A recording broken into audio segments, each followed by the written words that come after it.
நீங்கள் தூங்கும் போது சத்தமாக கொரட்டை விடுற ஆளா? உங்கள் ஒய்ஃப் கிட்ட இதனால டெய்லி திட்டு வாங்குறீங்களா? உங்கள் ஒய்ஃப் உங்களை வேறு ரூமில் போய் படுக்க சொல்கிறாங்களா? இதுக்காக நீங்கள் ஃபீல் பண்ண வேண்டாங்க. நான் சொல்கிற 4 டிப்ஸை ஃபாலோ பண்ணாலே உங்கள் கொரட்டையோட சவுண்டை 50% குறைக்கலாம். ஃபர்ஸ்ட், நீங்கள் குண்டாக இருந்தால் உங்கள் வெயிட்டை குறைக்க ட்ரை பண்ணுங்கள்.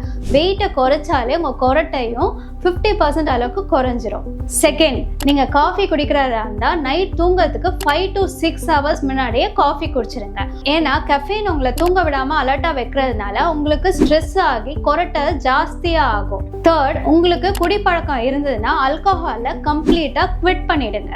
ஃபோர்த், நீங்கள் பேக்கில் படுக்காமல் லெஃப்ட் சைடோ இல்லை ரைட் சைடோ திரும்பி படுத்தாலே உங்கள் கொரட்டை ஓரளவுக்கு கண்ட்ரோல் ஆகும். ஸோ என்னோட டிப்ஸை ஃபாலோ பண்ணி உங்கள் ஒய்ஃபை ஹாப்பி ஆக்குங்க.